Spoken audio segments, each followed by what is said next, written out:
If you're starting your golf swing with passive hands, then you're just making golf way harder than it needs to be. By just focusing on your shoulders and your hips rotating, you're not creating a consistent pivot point for the golf club to pivot around you and return back to the golf ball the same way every single time. And don't just take it from me. How about we focus on Scottie Scheffler, the #1 player in the world and the most dominant ball striker we've ever seen.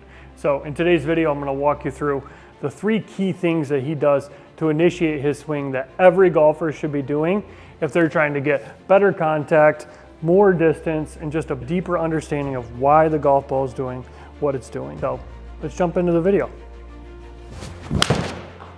Okay, so for this section of the video, I'm going to recruit my friend, the Compact Club Catalyst, and we're just going to talk about the #1 thing that Scottie Scheffler does to start his swing. And what that is he pushes down with his palms against the handle of the golf club. And what this downward pressure is doing is it's really creating a consistent stretch of the butt end of the golf club away from the torso. Okay, and that's extremely important because what that's doing is that's really anchoring the body into the ground. Most people, when they start back and they're passive with the hands, they are moving all over the place, the head's moving. You don't need to move around so much.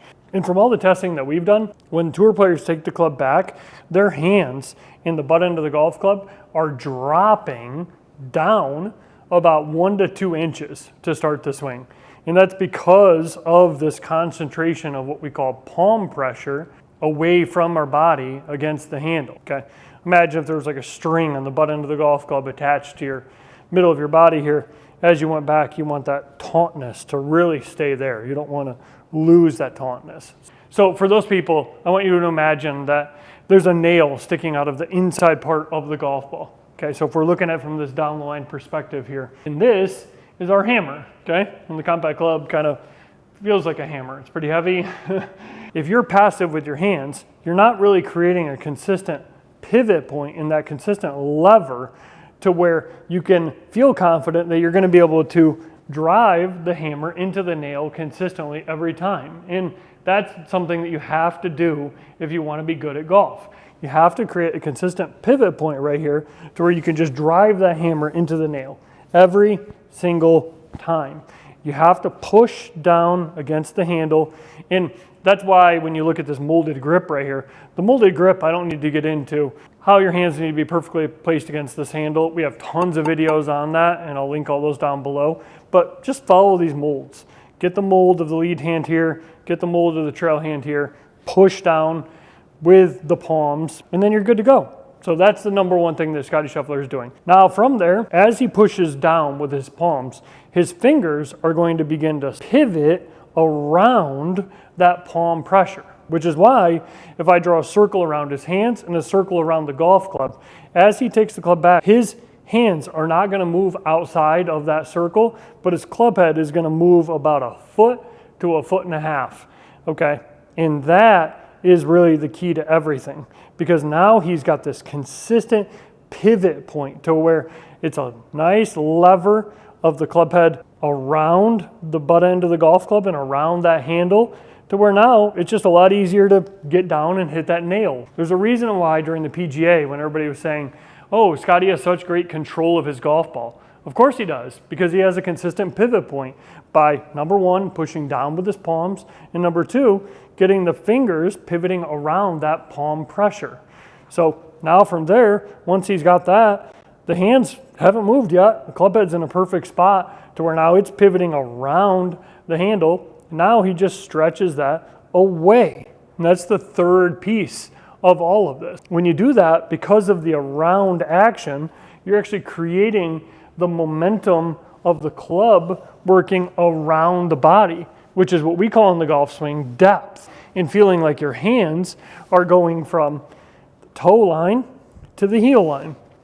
Now we're going to be in a great spot to, as we're coming into the golf ball, hit down on the inside part of that ball, hammer that nail, and get that club releasing right down the target line. So good news for you, everything you do, pushing, setting the fingers back with the around feeling, and then the away, is going to create these nice movements of shoulder turn, hip turn, tilt, but you don't have to worry so much about what the body's doing. It's the effect. The claws are the cause. Okay, remember, everything has to be focused back to the main objective. The main objective is hitting down on the inside part of that golf ball, hammering that nail. And you won't be able to hammer that nail if you don't have a consistent down, around, and away. And that is really the genesis of why Scottie Scheffler is one of the best ball strikers we've ever seen. And if you want to become a better ball striker, get more distance in your golf swing, you have to stop focusing on your body first. Focus on the club first. That's why we developed the compact club. That's why we developed the claw ball, because we wanted people to understand if they just train the hands and arms independent from the body, then the club will do what it's supposed to do. You don't have to worry about all these body positions being perfect. Just push down, set the fingers back of the palms, get your hands to your heels, and then hit down on the inside part of that golf ball. And just get that consistent every single time. You'll get a nice consistent draw every single time. I mean, here I am using the RSG Pro. Tell me that's not what you'd love to see. Just a nice consistent push draw. I know this is like a public service announcement and I feel like I'm like begging you, but I am begging you. I've seen way too many people. I've done over 20,000 golf lessons. I've seen everything that you can see in the golf swing. And the most common fault I see is people coming to me with passive hands, a bad grip, and just no understanding of what the hands are doing in the golf swing. And there's no content out there on perfect understanding of this hand to club relationship. And that's why I'm going to keep creating content. I really appreciate everybody's continued support. I really want to continue to build out this community. Thank you for joining the Claw crew. If you subscribe and you decide to join the ecosystem and really just get a better understanding of why the golf ball is doing what it's doing. Remember, I'm just the messenger for the golf ball. Thanks for watching this video. I'm really excited to continue to keep shooting content for you guys. Just get a better understanding of this palm pressure. Go grab a compact club. Go grab one of these. Get a better understanding of how your hands, we're pushing away from our body. We can do this sitting down. Now, once we've done all this training, and I've got a bunch of training videos for the compact club, just go bend forward and do your same hand and arm movements. The club will go where it needs to go, and the ball will go where it needs to go. So control your hands, control your golf ball. Golf becomes a lot easier. Thanks, guys. I'll see you in the next one.